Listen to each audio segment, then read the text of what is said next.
Okay, I've cleaned that. Now, are you thinking what I'm thinking? Should I start over here? I can tell just by wiping that. I have not touched the grout line yet. I could tell, I could literally let that set for a few more minutes, and that's what I'm going to do, because you remember what I probably should do right now? I should concentrate on wiping up around here, because I only have it on the surface, right? Depressing in there. Made that all nice and pretty now.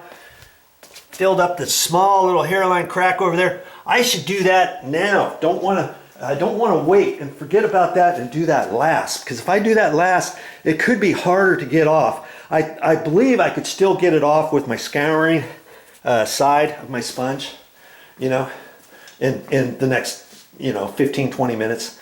But because I'm going to wait for this to dry a little bit longer, I'm going to go ahead and concentrate on that next, okay? There's always a kind of a process of doing things. Just think about it and ask yourself, what's the next step? What would Joe do? What should you do next? I'll probably wipe all that off, and then if this to me still seems a little bit wet, then guess what?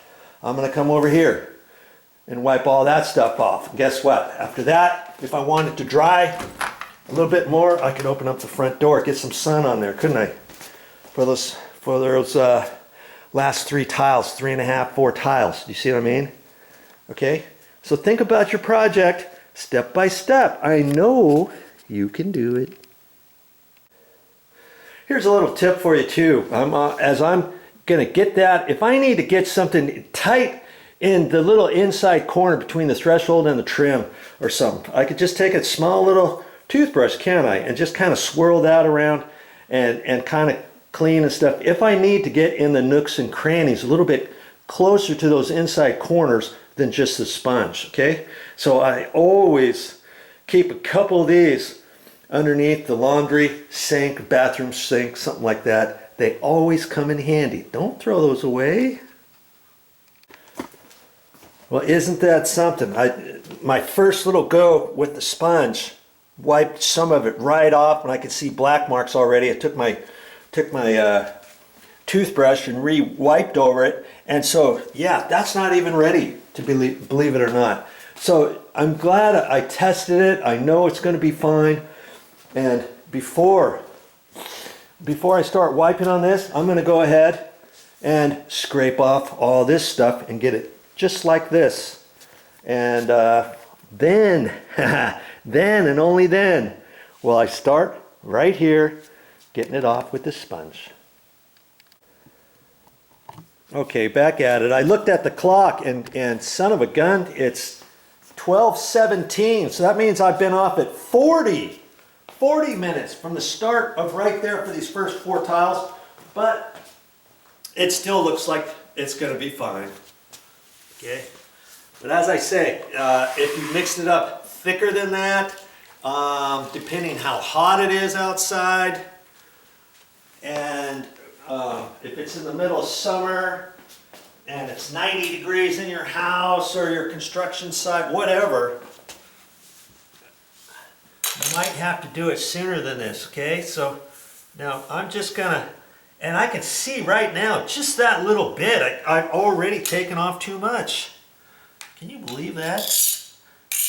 I've been off it. I'm actually gonna leave it on for a little bit longer, because I know that if I wipe it all off, the same thing's gonna happen to everything else. Okay, so the little bit of grout that I took off along the edges, I'm going to put back on here. And I'm going to let it sit a little bit longer.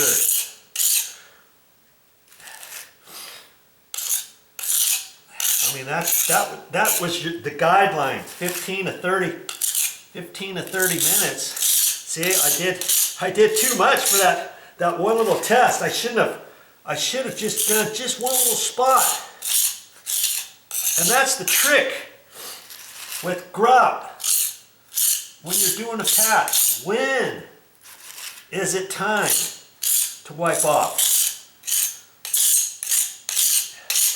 And worst case scenario, it's probably best to leave it on long, just a hair, depending. If you're just doing a patch like this, if I leave it on just a hair too long, I could still wipe off a little bit with my scrubber side, you know, as I'm going. So yeah, I'm just gonna keep watching this, and I'm not gonna do any more until I feel it's ready. I'll do another little test. Okay. If I was doing a whole floor, you really have to know what you're doing and know when's the right time to scrape it off and when's not the right time to do it with a sponge. You don't want to do it too soon, but like I said, if you do it too long, then you're moaning and groaning and complaining the whole while, because usually tile sponges don't have a scouring side on them, you know what I mean? And so you just have to keep wiping, and in certain areas it might get lower than you wanted. There's a real fine line. If I was a tile guy, I would know exactly just by looking at it when I could start doing it, but I'm not, and neither are you. So hey, if it takes a while longer, it takes a while longer. That's all there is to it. I'm gonna open up the door actually, and I'm gonna probably let the sun in to a certain extent. It's not that cold in here, but it's probably in the mid 60s to high 60s, and maybe that's why it's not hard enough to wipe off. Okay. Oh, that's funny too. Remember I said to read the directions on there, and I didn't read this one, I read the other little container, which is the same product, and it says 15 to 30 minutes provide, and that's based on 73 degrees and being out in the sun. And they mix up this formula in such a way to where they can get it to go off that quick. Okay, so I know it's not 73 degrees in here, so I know it's going to take a little bit longer, right? After reading that, but even had I read that, I would have thought 40 minutes would have been sufficient. Okay, so I'm just going to have to do something else for a few minutes and wait for this to get just a little bit harder. You'll know, trust me, you'll know when the time is right.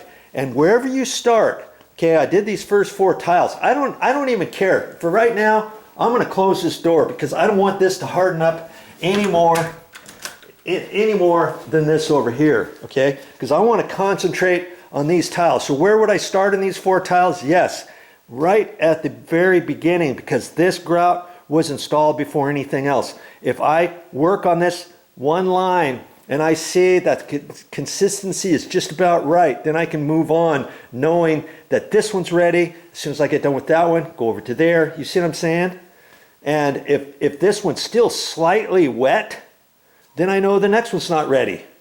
So I wouldn't want to do this whole line and then start from that end with my sponge, because if I did, and if that was just right, guess what? When I get all the way over to here, these are going to be harder to get off than those, right? So do it in sequence, always in sequence. Now I'm still getting ready to do this with the sponge, but I just wanted to talk to you about the bucket. When you get done with that, don't pour that down the sink, okay? Thinking it's just dirty water. It's not dirty water. If you remember, this is sanded grout, so it's got little tiny bits of sand in there. If you pour that down a drain, guess what? All the sand bits are going to be caught down into the P-trap underneath your sink, in your toilet, in your janitor's utility sink, all that kind of stuff. So what I'm gonna end up doing when I get all done with that, I'll pour the water out outside. Okay, and if you got a landscaped area, you could throw the remnants in there and kind of mush it in your bark or your sand, dirt, whatever. But what I'll probably do is I'll pour the water out, and then Depending where I'm pouring it, where I'm dumping it, I might take a paper towel and wipe in there and try to get most of the excess sand out of there before rinsing the bucket out and tossing that into the bushes or something like that, okay? Be mindful of that.